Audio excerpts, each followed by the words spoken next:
was hard to believe he was the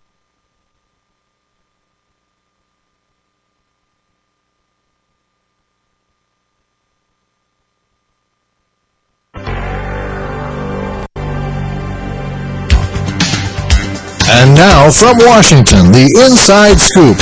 All the news the government does not want you to hear.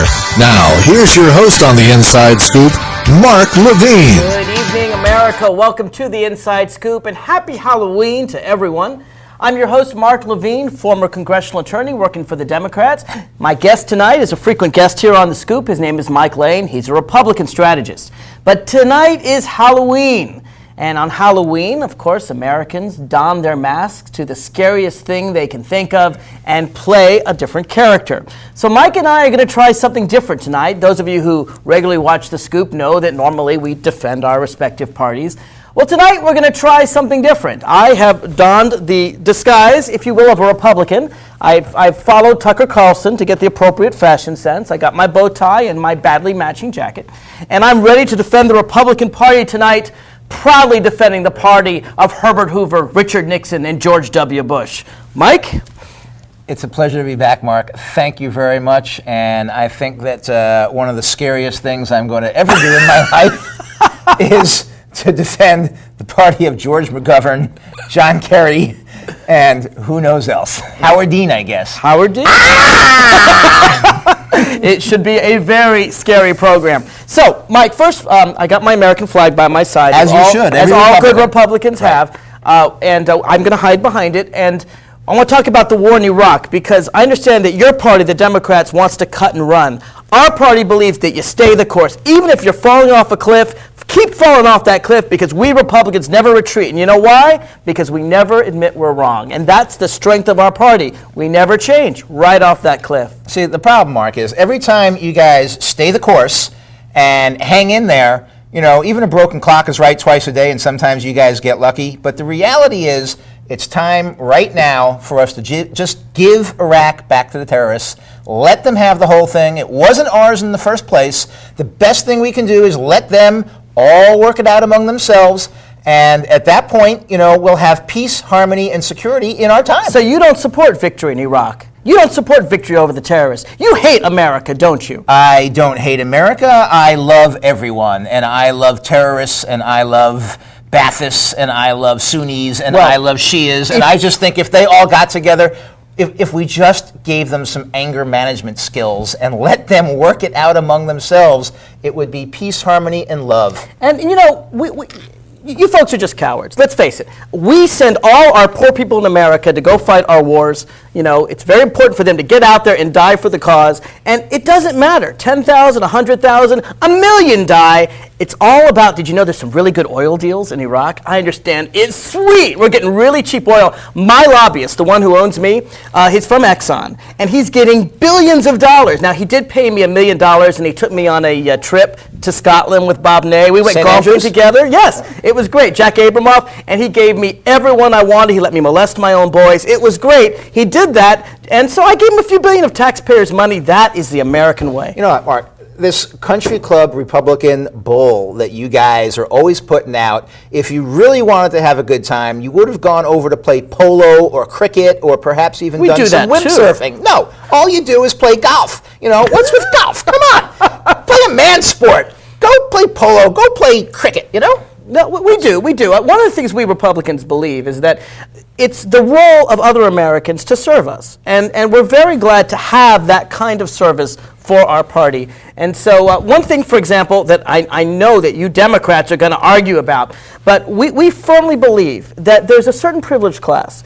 If you work hard, as Barron Hilton did, his children, great-grandchildren, great-great-grandchildren should never have to work again, because we're the privileged class. We deserve that. Working is for losers. Let's tax those workers. All right, well, you know, first of all, everyone in America should be privileged. There's no reason why just some people ought to be privileged. There ought to be a special program to advantage every single person, so nobody ever has to work more than 35 hours a week again, so everybody can be upper class. Let's just divide the wealth. Let's just make everybody comfortable, and from each according to their abilities, to each according to their needs. This is what should be the American way. Mike, I think you've been hanging out a little too much with those communists. I think, as you know, there are certain people we care about and certain people we don't care about. Michael J. Fox, for instance, faking around, pretending to have Parkinson's. Let me tell you who really matters, and I want to put up on the screen. This is Joey.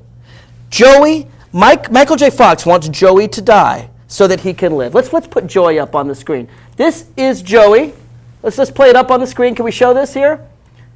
Can we show Joey? He's right up here. I don't know if they're showing. There we are. This is Joey. Joey is a blastocyst. Okay?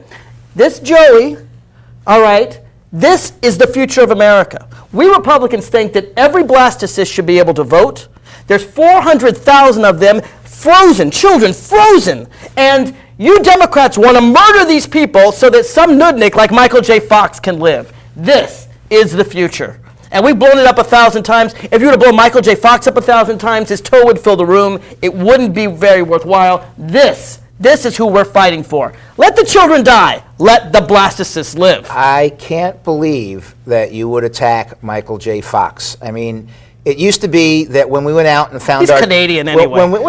I think he actually tried to become an American citizen. I think he might have. Maybe he's dual, whatever.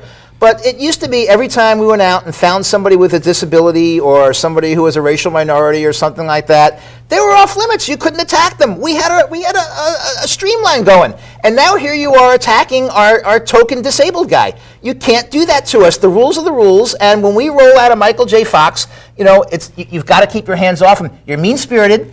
You're ugly. You're just...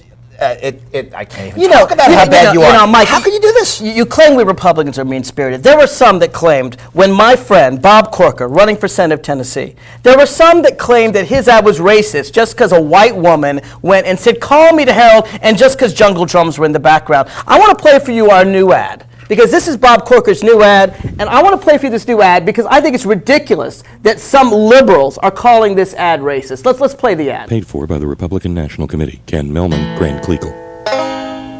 Harold Ford don't share our Tennessee conservative family values. Eustace, get that sheet off of your head and come in here right now, little mister. Bear the minute, Uncle Daddy. Harold Ford's gonna get our women's.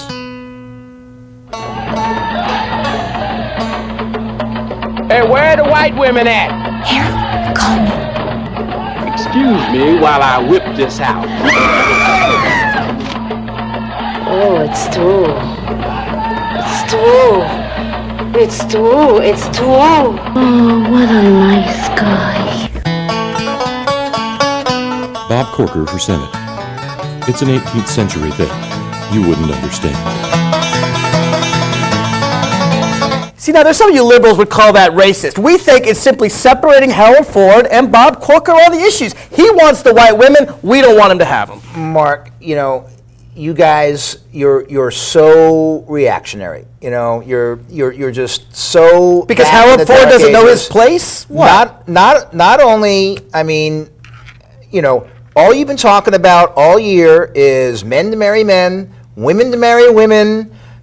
Probably men to marry goats next, and now you want... That's what you folks want. That's what you folks want. You want that bestiality stuff. And now we want a traditional marriage. And now you actually think it's okay for Harold Ford to date a white woman? I mean, Whose side are you on? We absolutely don't think it's okay. I could be confused. He slipped out of character. I win the Halloween battle. All right, confused here. No, back in character, Mike. All right, you're a Democrat. Remember that. I'm the Republican here, we're the ones that don't want Harold Ford dating our women. Right, and we want we want everyone to date everybody else. Why shouldn't I be able to date a sheep? Why shouldn't I be able to date a black woman? Why shouldn't I be able to date a Martian?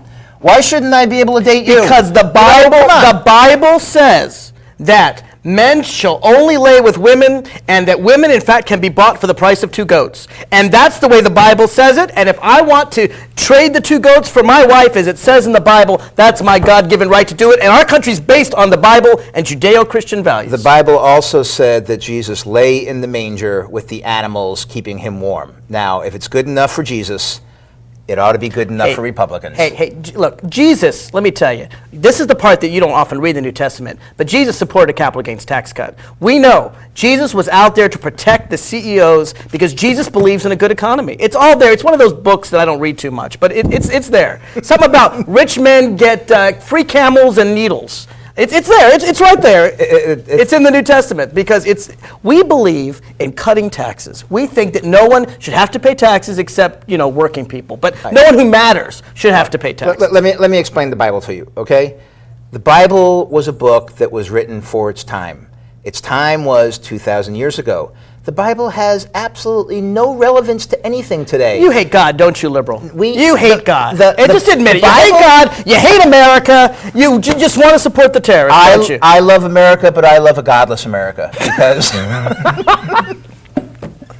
Yes, please, explain. Because God has no relevance to our society today. We are a man-built society. God built America. We are intelligent. We built this society. We know exactly where we want the society to go. We want everybody to love each other and get along, and it can happen if we just get rid of the intolerant religions and things like that, and just everybody, if we were all Unitarians, everything, that's the only acceptable religion, Unitarianism. God talks to me. We hang out. God tells me exactly what to do. He told me he chose George Bush as my Messiah. I am to worship him. I am to believe everything he says. And I do believe everything he says. You know what? He's never wrong. If he says mission accomplished, the mission's accomplished. If he says save Joey the Blastocyst, we save Joey the Blastocyst. To be Republican is not to worry about thinking.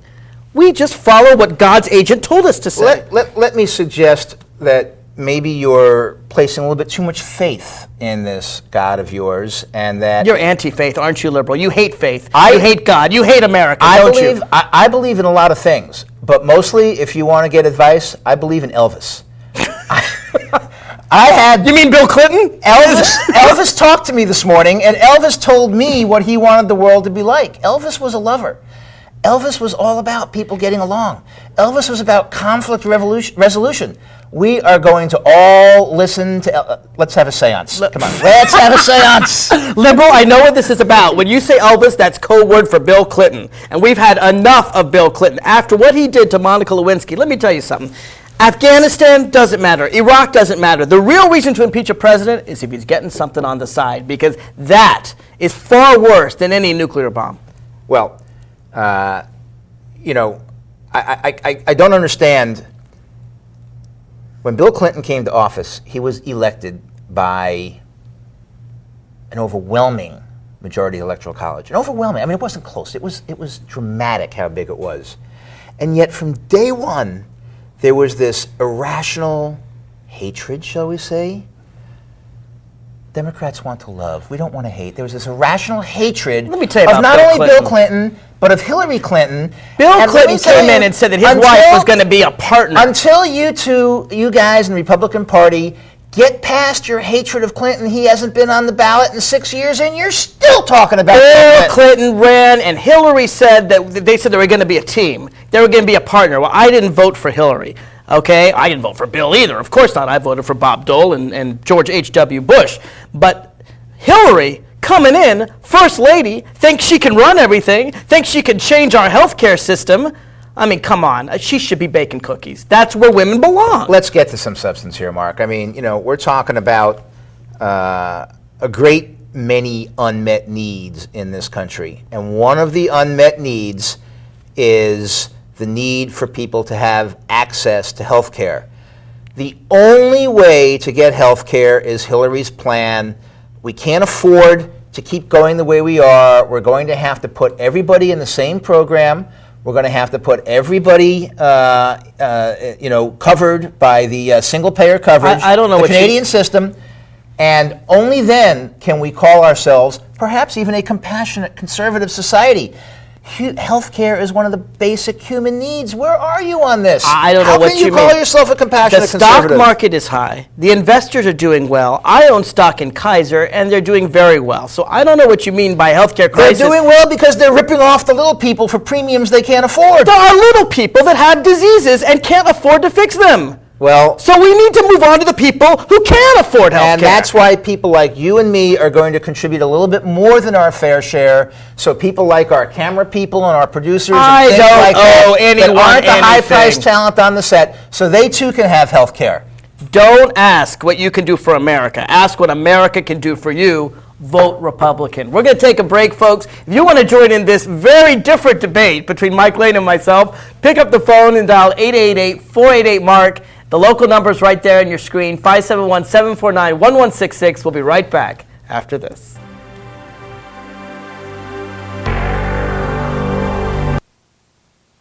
This is Mommy's bed. Me and Jenny were jumping on it. Mommy's gun fell on the floor. I was a cowboy. Bang, bang, bang, bang.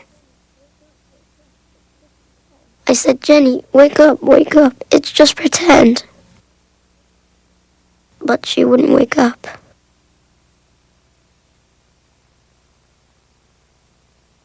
If you give me a fish,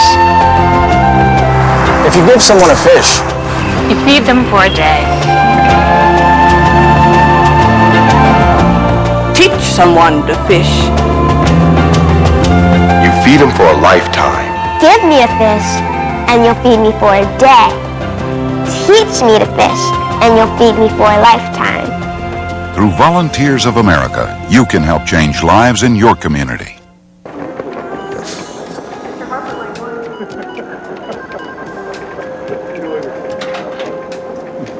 Oh, hey, mister, studied algebra in school and got a better job than I could. You take the last cup. Oh, no, mister. Stuck in an entry-level job because you only learned basic math. I don't have a boss riding my butt like you do, so you take it so you can get back to your desk.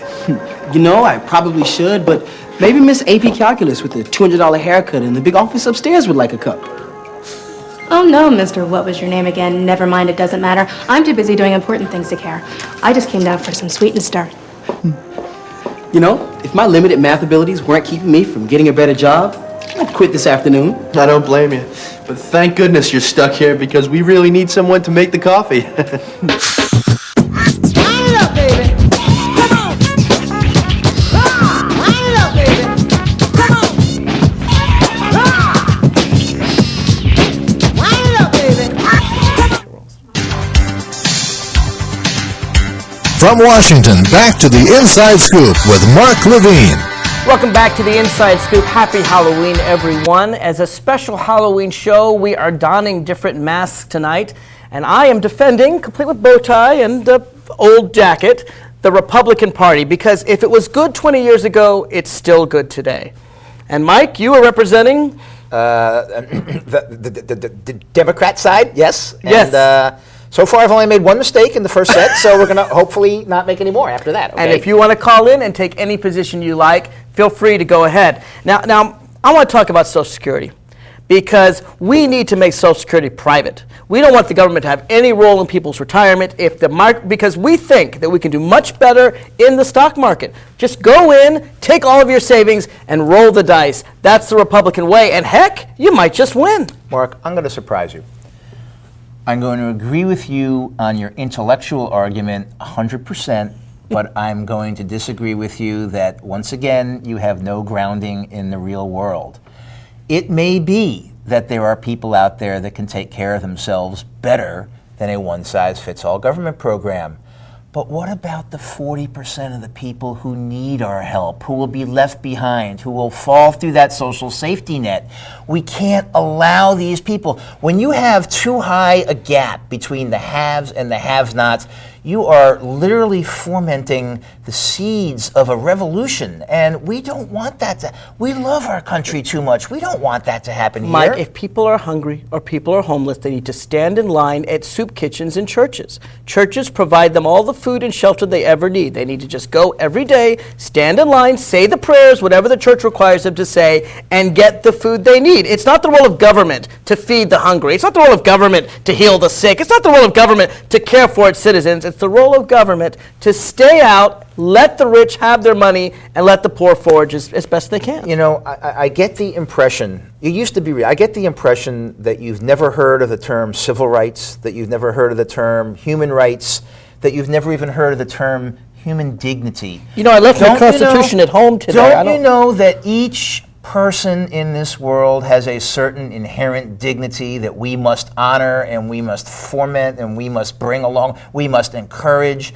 and that giving people who have somehow fallen behind a decent place to live, say, you know, a house in Malibu ought to do it, something like that, giving them dinner every night, you know, maybe 3 nights a week they could eat out, the other 4 nights they could stay home, giving them free access to health care so that they can live to be 130 on the government dole. This is what humanity is all about, compassionate. Your president talks about this. Where's your compassion? No. Humanity is social Darwinism. It's what they did in Sparta. You let the weak die. You let them die. I remember we had 100 years ago in this country, oh, that was a great time for America. Oh, the time of the robber barons. Oh, it gives me goosebumps. Andrew Carnegie. We had factories. We had slave labor coming in from all over the world. They would work hard. They would lose arms. Some of it got in the food. We had to stop that. But other than that, we had people, and let me tell you, people got really rich. Carnegie and Standard Oil and Vanderbilt, all these great fortunes were made. That's the kind of America that we conservatives can bring us back to. And the best thing we can do to honor Andrew Carnegie today is to turn Carnegie Hall into a public housing complex. That would be so honoring him and his memory. He was philanthropic. He gave all that money away. Let's do something that is relevant to today. We don't need concert halls. Well, we do need concert halls, actually, more of them. We need, in fact, let's talk about the arts. We need more funding for the arts. So you could have more of the piss Christ? I mean, we know what you liberals want to do. You want to stick a cross in urine and call it art. That is all the art that liberals appreciate. What we need to do is to keep Carnegie Hall the way it is now. I think about it. We need to build another public housing project right next to it. And we need to have a third program so that all the poor people can have subsidized tickets so they can all go to Carnegie Hall to see these operas and these symphonies and things like that because they were so deprived as children and didn't have the chance to see it. If poor people want to go to Carnegie Hall, there's an easy way. They can clean up the junk on the floor. There is a role for janitors. It doesn't take much education. Heck, I'd even be willing to pay half of minimum wage. Now, the minimum wage is ridiculous. We shouldn't have the minimum wage because, after all, that's too much for most people. But we could pay a janitor 20 cents an hour. I'm willing to pay 20 cents an hour for them to clean up the spittle of the rich people at Carnegie Hall. And you know what? I'll even let them listen to the music for free as long as they don't block anybody's view. That is so demeaning and beneath the human dignity. We don't really want Americans doing jobs like that. You know, if you were willing to open up the borders and let the Mexicans and the Guatemalans come in Mexicans to do all don't belong that, here. You know, then I would be okay with that. If Mexicans come here, you know what they're trying to do, those Mexicans? They're trying to annex America to Mexico. They're trying to make us a Spanish-speaking country. They want to come in here and take our jobs and then make this country entirely Spanish-speaking. You know, if the Mexicans had their way, no one would speak another word of English in this country. That's how dangerous they are. If we all spoke Spanish, we would understand their culture and their needs so much better. And you know, if we think we have unmet needs here in America, do you know how many unmet needs they have in Central America? Those people are genuinely poor. We need to help them. Help them? We need to help them. We need to help the Americans that have money first.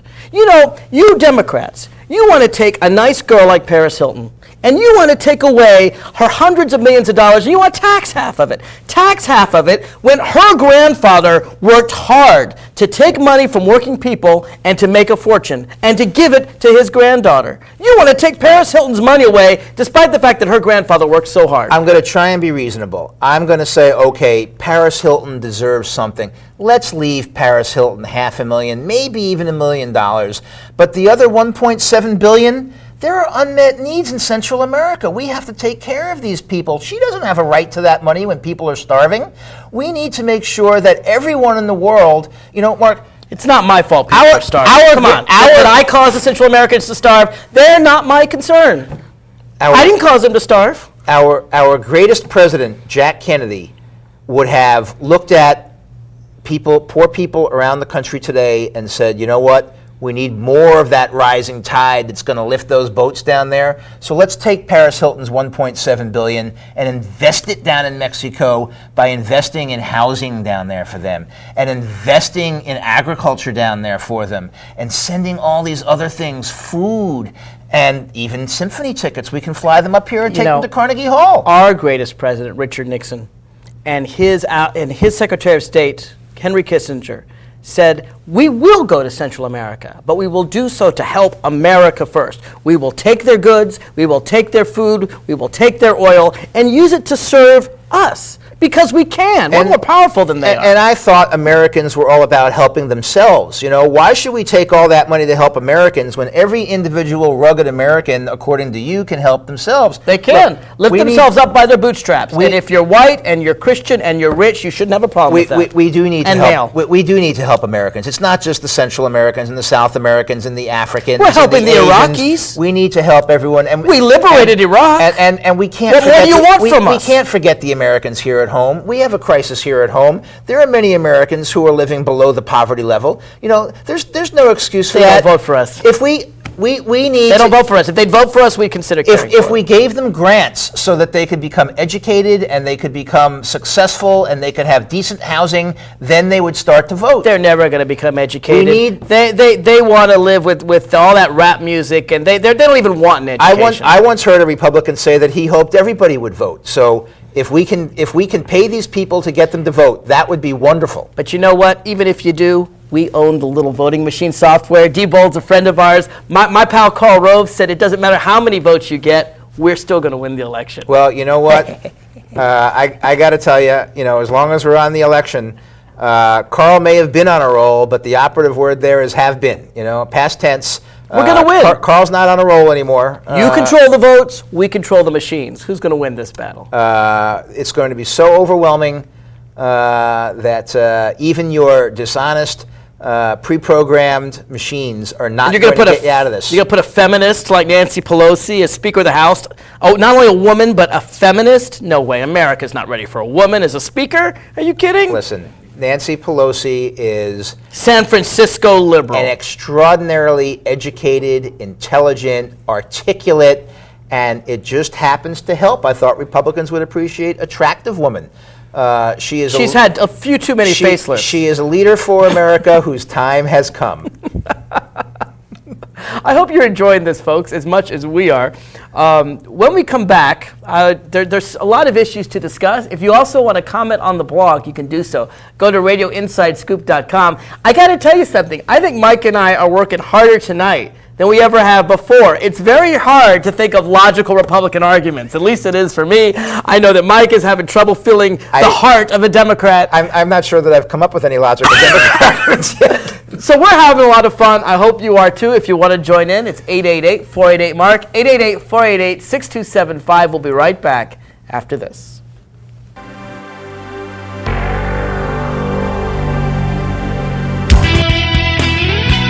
If you're concerned that we're becoming a nation whose policies are grounded in beliefs that are centered on a lie and embedded in BS, then you won't want to miss the all-new program coming to Channel 10, Escape from Orwellia Nation.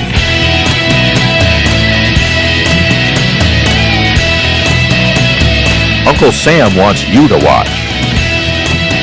Every Wednesday at 9 p.m., with replays every Friday at 3.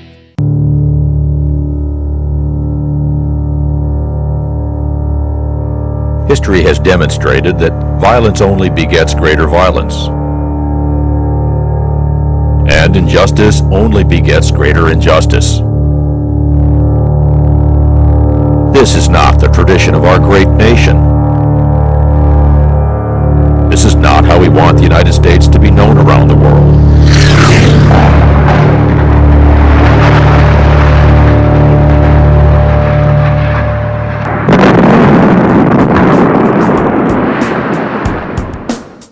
We have another tradition that we think ought to prevail. One that is more just and more powerful. There is a better way. If we truly want peace and security, then we must work hard for justice. In 2004, there were 203 million eligible voters in the United States. Of these, nearly 70% did not vote for George W. Bush. Only 62 million voters, or barely 30% of those eligible, actually voted for the president in 2004. Recent polls show the president's approval ratings slipping into the low 30% range. This comes as a little surprise to many of the 70% of eligible voters who did not vote for him.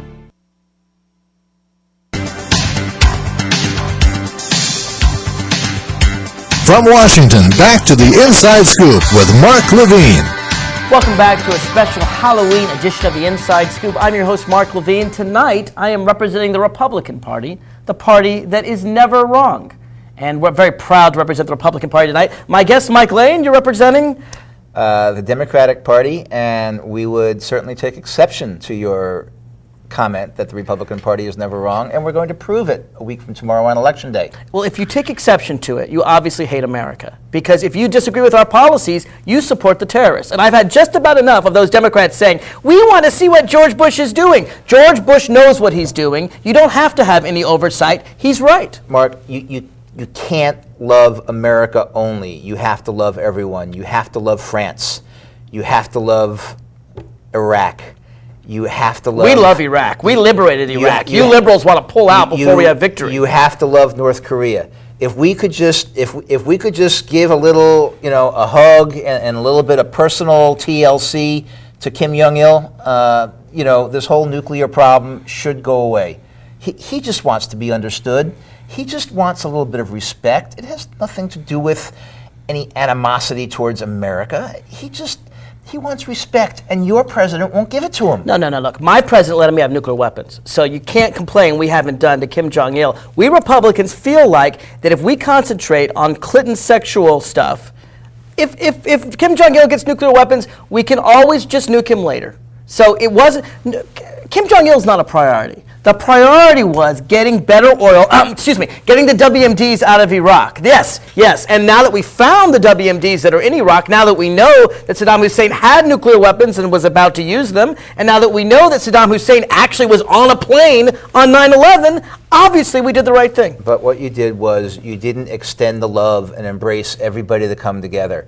You excluded the Baathists from the government. You hated them so much. You had such an intense personal hatred for Saddam Hussein that anybody who was part of his party, you got rid of. Mark, it's all about love and getting along. I mean, No. Rodney King had it right. Can't we all get along? I'll tell you who we did love, and we spent a lot of money on. Ahmed Chalabi, my personal hero, my friend Ahmed. We gave him several $billion, and he took it, and we tried to get him installed as president. We did everything we could. He told us Saddam Hussein had weapons of mass destruction, and we didn't question him because that's what we do with friends. We don't question our friends. We know that they're looking out for us. If you'd have taken the several $1 billion that you gave to Chalabi and instead gave $50,000 to each and every Iraqi family, it would all be over now. It would be peaceful. It would be prosperous. It would be growing. They would be... You want to cut and run, don't you? You want to retreat. You want to retreat. You Democrats, oh no, they're shooting a gun. You run home, your tail between your legs. You want to go after Osama instead of the real threat, Saddam Hussein. I don't want to kill them. I want to bring them into the world of nations. I want to bring them into the civilization. You won't even let us torture them.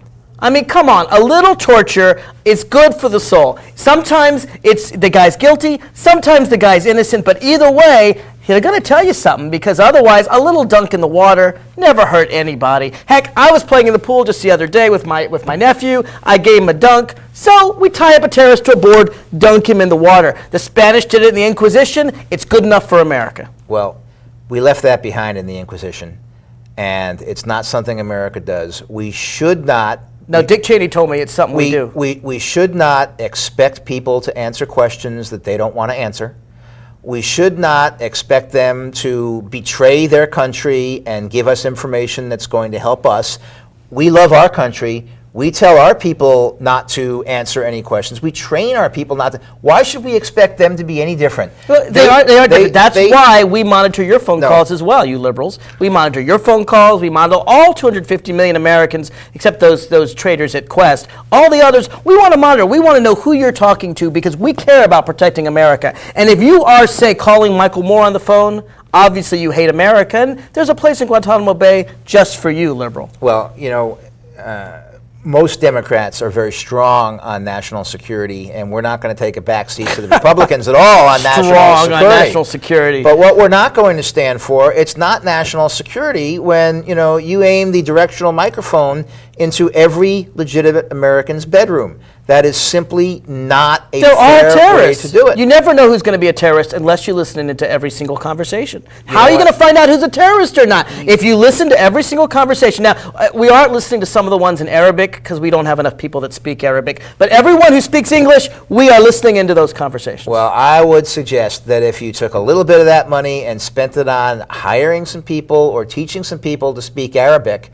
maybe just then the legitimate conversations that you're listening in, the known terrorists, they wouldn't be able to get away. They wouldn't be shipping things through our ports. They wouldn't be pouring over the border. They wouldn't be doing all this because you would know what they were doing. Instead, you're listening in on every American's bedroom conversations, and I find that as lurid as it's disgusting. Well, I have to tell you, Mike, we pay Halliburton to do that Arabic stuff. We feel like we don't speak Arabic, our FBI doesn't speak Arabic, the few soldiers who do speak Arabic, they're gay, we kick them out. We feel like if we give several $1 billion to Halliburton, they're the ones who can hire all the Arabic translators they want. Heck, we'll just give them free will over Iraq, they'll go wherever they want. If the people get mad, then we'll just kill the people. We will do that because Halliburton, well, in addition to giving a lot of retirement money to Dick Cheney, Halliburton is a patriotic American company, and we should support it. You know what, Mark? I would never accuse you of this, but I do believe that Halliburton does hate America.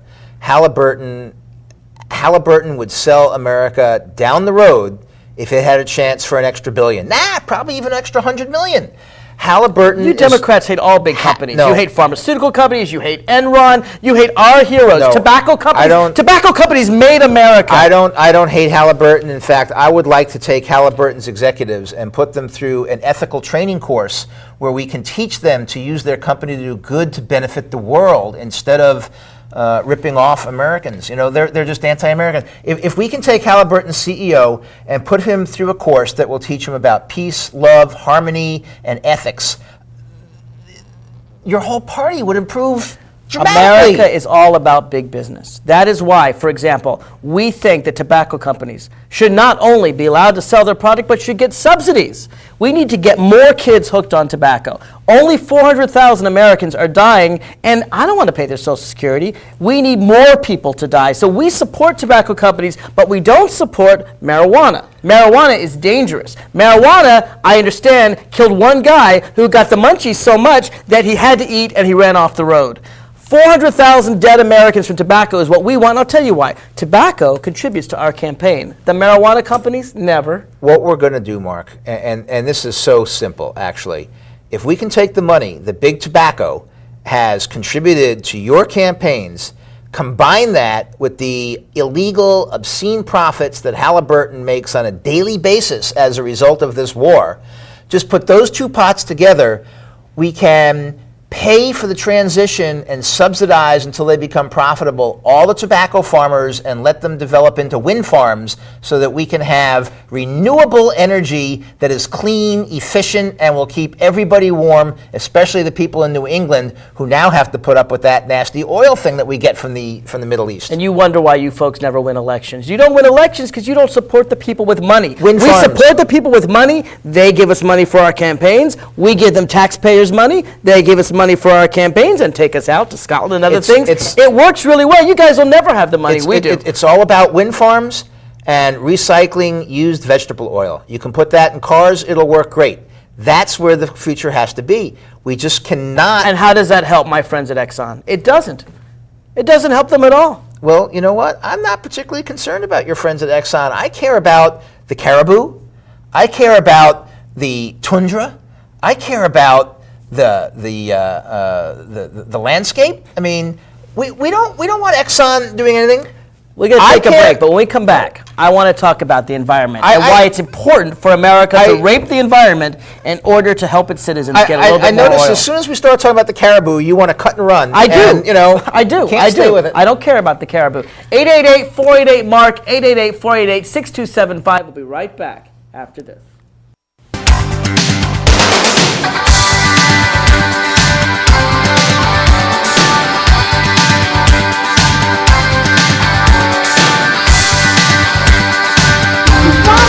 What kind of man are you? I'm a father.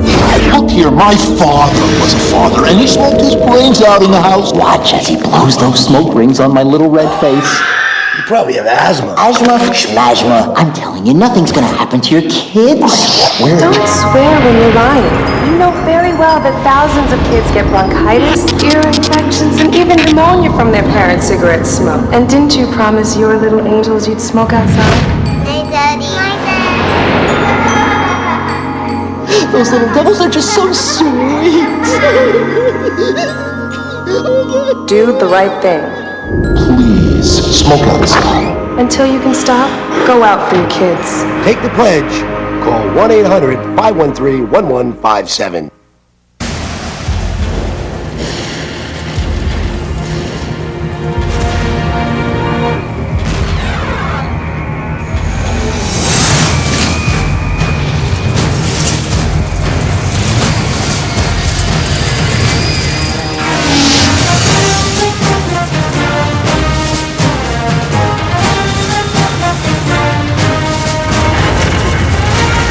It is more than a trial by fire. It is a rite of passage, a challenge to join the elite. And if you succeed, if you can master your fear, outsmart your enemy, and never yield even to yourself, you will be changed forever. The few, the proud, the Marines.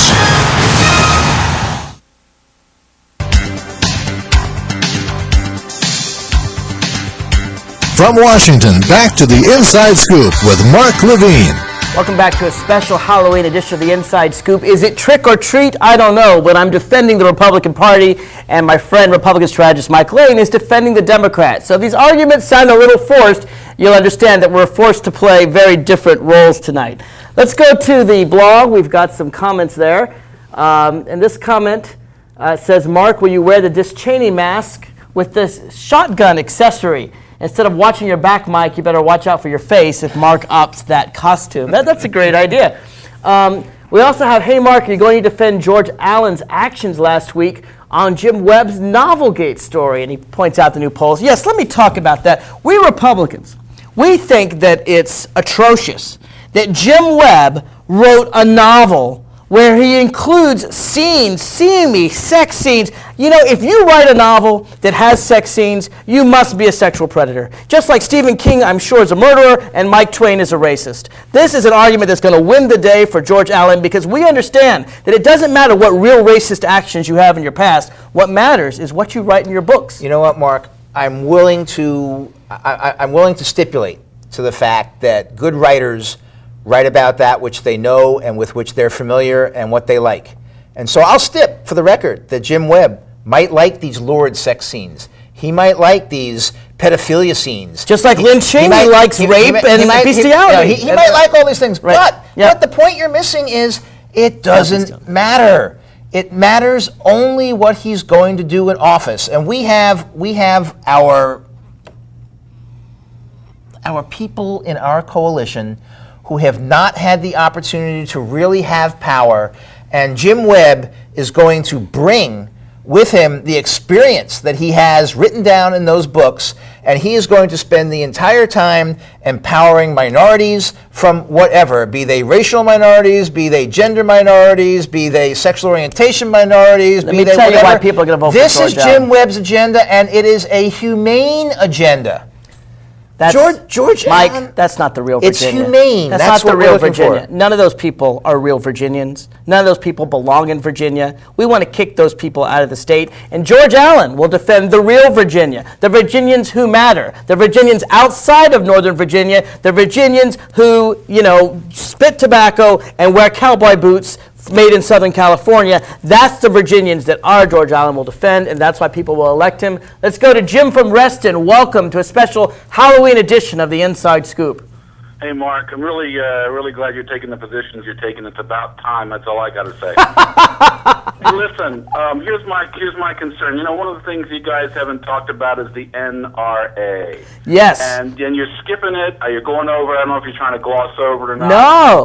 No. The guys have a good position. The guns are important. We need the guns, Mark. And I want to take it a step further. Okay, we're talking about assault rifles, correct? We need every American child should have their own assault rifle. Absolutely. Absolutely. And now, but I want to take it a step further. We talk about it, and they would say, "Oh, well, get a single shot gun or this kind of gun." Why have a limit on anything? I agree. It's in the Second Amendment. I want a howitzer. Why not? Jim, thanks for calling. I think he makes a great point. It's in the Second Amendment. Every American has the right to bear arms. If you're 3 years old, you're as much of an American as if you're 83 years old. If people would just bring their assault rifles to preschool, then if somebody tries to come in and do damage, all those kids can shoot the guy. We need more guns in America. All right. Where it all starts, Mark, is when we're young. We have 3, 4, 5-year-olds who are out there getting these toy guns, toy water pistols, and things like that.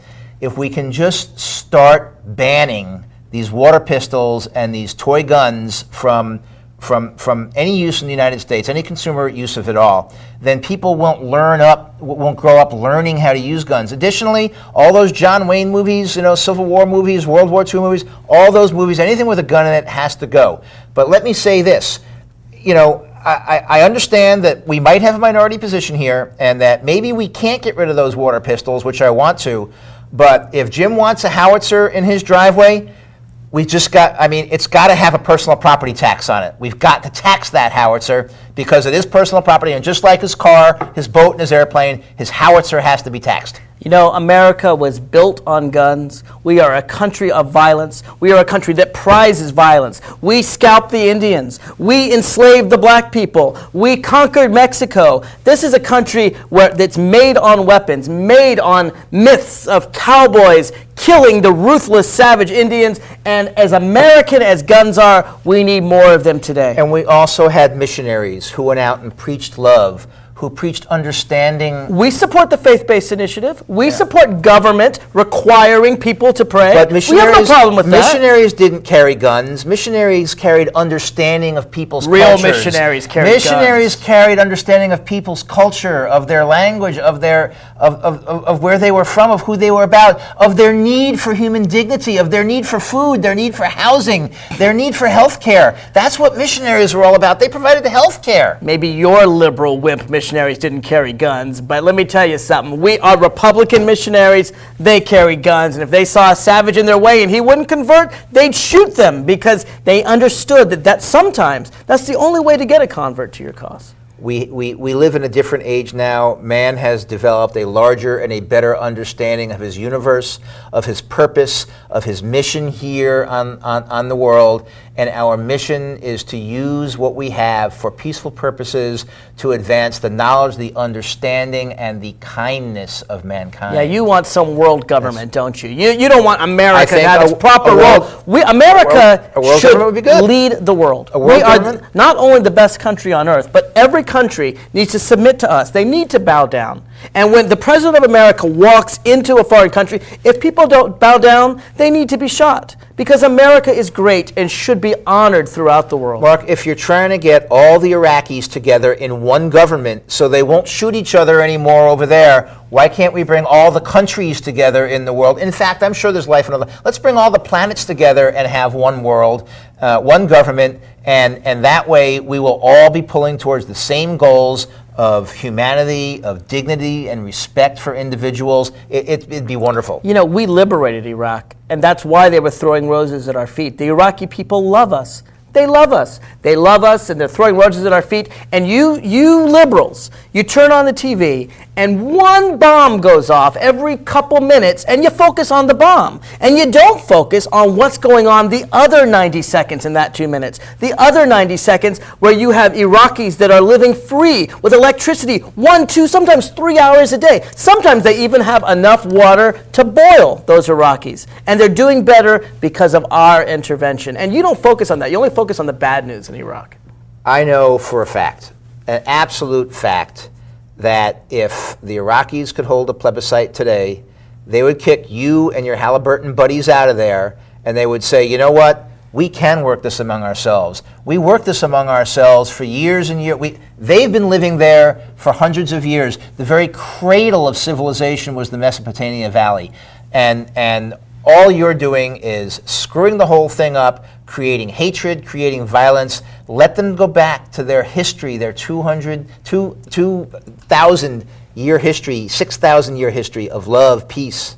Mike, the government we installed welcomes us. The government we pay billions of dollars to welcomes us. The government that takes our money and pockets it welcomes us. So who cares what the people think? What matters is that the government we installed, they had a vote. Remember those purple fingers? They voted for that government. We gave them billions of dollars. They support us. What about that is undemocratic? I'll admit the purple fingers were one of your sole triumphs over there. The purple fingers were a good day, but you haven't had a purple finger day, and I can't remember how long. No. When are you? And we won't allow them in America. When that's are you for sure. When are you going to have another purple finger day? Well, we're not going to allow them in America. That's for sure. Because Diebold tells us who to vote for. In fact, George Bush's cousin, it was great. On the election of 2000, he called the election. He called it for Fox News, and everyone bought it. And you know the nice thing about we Republicans? Turned out he was right. You Democrats think too much. You Democrats are constantly worrying about policy. Republicans, we just listen to Rush Limbaugh. He tells us what we believe. We say ditto, ditto, ditto. Life's a lot simpler if you're a Republican. Mark, we found one thing we can agree on, and that is that there will not be a Purple Finger Day here in America, because we don't want people marked just because they voted. We don't want them singled out and stamped with a purple fluid on their finger. Suppose they want to go someplace else and vote again. You know, we can't be stopping that. You know, this Purple Finger Day, you and I have finally found agreement. It's not going to happen in America because it's an assault on human dignity to mark them and single them out and somehow give them some sort of permanent thing that they've done something. How inhumane can you get? You know what's an assault on human dignity? Barbra Streisand. Hollywood movies. All right? Those people, that is an assault on human dignity. You know that filth that they put on our television, that they put on our movie screens? And, so Barbara wants to sing. Well, you know what? She needs to keep her political views to herself. Where does she think she's in? France? No way. She's in America. Those Dixie Chicks, they hate America. They hate Dixie, clearly, but they also hate America because they actually criticize the president. We need to make sure that no one listens to that kind of filth, that kind of music. We need to ban big Dixie Chicks. Just to show you how open-minded, level-headed, and loving we are, there is a great American, a wonderful man, a leader, insightful. He understands human nature. He spends his entire life trying to improve Mel Gibson. What America is all about. Mel Gibson. And then Jim Carville actually has enough love left over to let Mary Madeline into his life. I mean, doesn't that prove what a great party the Democrats are? I don't know what she's doing with that bald-headed bumbling idiot anyway. Well, she's clearly much better than he, and she knows it, and that's one of her talents. Well, I think he rescued her from, the homeless shelter or something. You ever see her hair? All right, this is getting dangerous, folks. If you want to call in, you got 5 minutes left. 888-488-MARK, the special Halloween show. This may be one of the few times a year, other than April Fool's, you'll ever see me defend the Republican Party. We got 5 minutes to go. Mike, what would you say is the philosophy of your party, the Democratic Party? What is it? Is it all peace, love, and get along? Because I got to tell you, we Republicans, we look out for the people with money because the people with money look out for us. And that makes sense. The purpose of our party is that each person has a certain amount of basic human dignity to which they are owed, because of which they are owed respect. They are owed minimal standards of living. They are owed the opportunity. More welfare queens, in other words. You just want welfare queens. No, we want to give people the hand up, not the hand out. We want to give them... If you don't have a corporation, how are you even an American citizen? I mean, we Republicans understand that corporations are American citizens. They have rights under the Constitution. A poor 5-year-old kid, what has he done? He hasn't done it. Enron created jobs. What's the 5-year-old done for America? What's he done for me? We're going to give money to Enron, a company that helps America, and say to the 5-year-old, you're on your own. The 5-year-old needs the help. The 5-year-old needs, first of all, a wonderful education. There's no reason why we shouldn't be able to bring him in for breakfast and keep him there until 8, 9 o'clock at night, educating him and send him home to his parents to sleep. We might have dormitories for him to stay there so that we don't let the parents program him the way your people want to do. But the state can take care of these children. They can, Mark, bottom line is... These children are fine. At least they're alive. You're killing blastocysts right and left. It takes a village. We need to bring all the children into our village and educate them and teach them what's right and teach them what's wrong and teach them how to get along with people and teach them how to resolve conflict.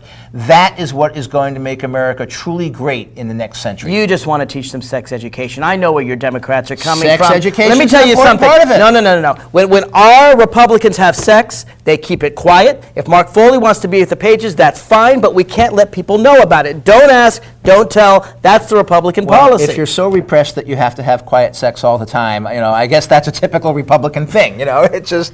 We Republicans understand that sex is a necessary evil, but it is evil, and we're going to try to prohibit it as much as we can. Why don't you lighten up and have fun once in a while? We drink. That's what we Republicans do. We drink. Can we get the producer to bring in a bottle of wine and perhaps some brie and some French bread, a baguette? No. Scotch. Scotch on the rocks. We have proper drinks. None Chardonnay. No. We have scotch. We play golf. We drink. We hang out in our country clubs. Golf. We have lots of fun. We started with golf. You need to learn how to play polo, and you need to learn how to play cricket. We play golf and we go hunting. Those are things that good Republicans do. And if we have to shoot our friend because he's a lawyer, they deserve it because lawyers deserve to be shot. Hunting, how pathetic. In fact, you don't even support tort reform. You've got this helpless little creature that is one of God's creations that is there just trying to live its life and contribute to the overall ecology of the planet.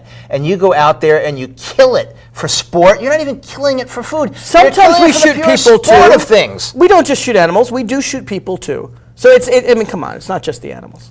Why don't you? We only got a minute left, and I want to go to a caller real quick. Make it fair. George from Fairfax, what do you think of our Halloween farce? Hello? Hello, you're on the air. You got only about a minute, though. Go ahead. I just want to say that the oil industry has run America, and that they ought to be protected like they were little children, and they should be given all the necessities that they need. And they should be drilling everywhere they need to do. And we should even take over Canada and drill there if we have to. That's a great idea, George. Thank you for your call. We do need to take over Canada and let the oil companies drill there. That's what we Republicans support. If we take all of Halliburton's profits and we use them to buy out the oil companies and shut down the oil rigs, then the market will... by itself, this is a capitalistic idea. It will move to wind and solar power and renewable energy resources, and America and the world will be much better off. Remember, the key word tonight, Kyoto. remember, they don't contribute to our campaigns. And one thing about being Republican is that we will never allow, as long as we control Congress, is any kind of lobbying reform, because we believe that if you want to talk to your member of Congress, you should have to pay for it. That's the Republican way. Mike, thanks for being such a good sport. Special Halloween show. I regret to say you won tonight, Mark. Actually, I found your arguments far more persuasive. I'll tell you what, friends, this is a once-a-year kind of thing.